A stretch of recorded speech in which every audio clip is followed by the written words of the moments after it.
Hi there everyone. Today I'm going to introduce to you a concept which is going to save your life. It is so important to remember. Most of us in the spiritual community, in the self-help community, try to be above it all. That's what we expect of ourselves. We expect ourselves to be above the highs and the lows of life. Or if not above the highs, in the highs 24 hours a day. So if we're not experiencing joy, something has gone terribly wrong. Expecting ourselves to be above it all is to add torture on top of pain. It's to basically abandon yourself in the quicksand of your own pain. So part of you is drowning in it, and the other part wants to ignore the part that's drowning in it. I'm laughing, but it's not that funny. Okay.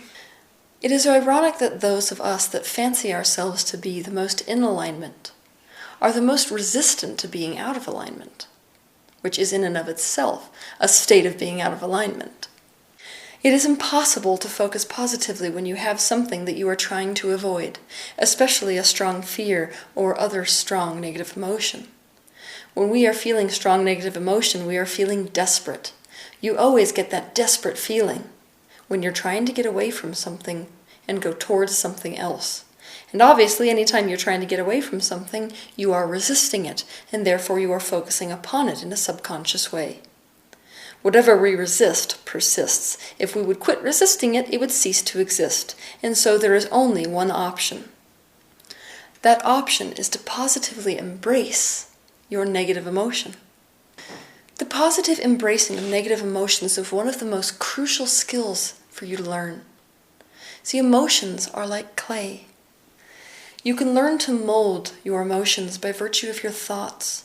But to try to mold your life into something pleasing, when you are unwilling to acknowledge, touch, and embrace anything other than positive emotion, is like a sculptor being unwilling to work with the clay as it currently is in its raw and cold form. It is to reject the clay and demand that you will only touch it once it's warm and soft. This will never work because the thing that transforms that raw, cold clay into soft, warm clay is the non-resistant, loving embrace of the sculptor's hands.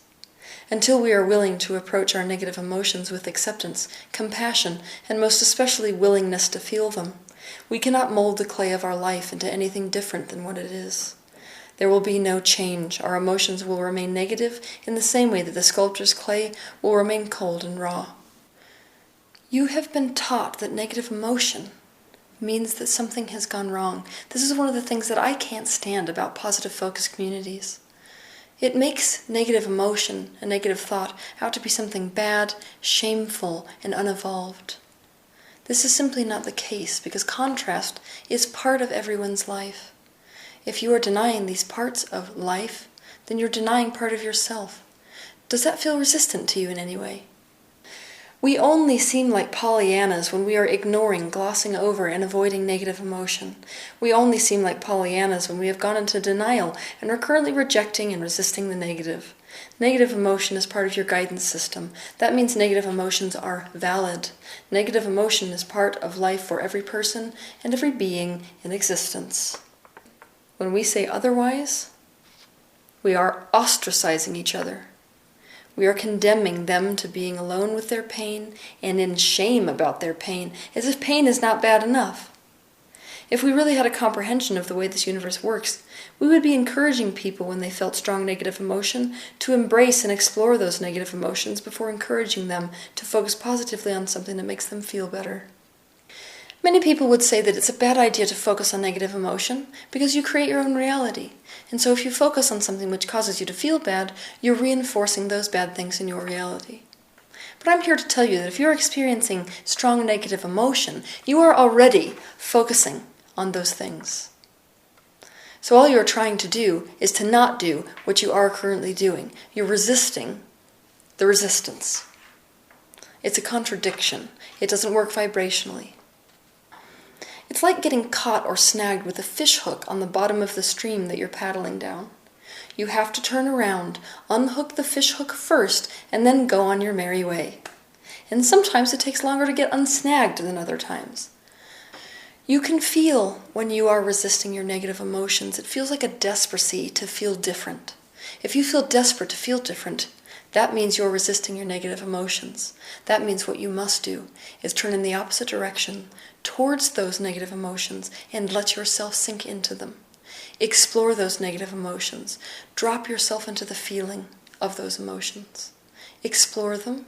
Ask questions about them. Learn anything you can about them. Basically, quit resisting the feeling of them. They have something very valuable to tell you. If you let yourself drop into the negative emotions you feel, you will always learn something from those emotions that is very valuable to the improvement of your life, to the progression forward. You deprive yourself of that lesson as long as you are running away from those emotions.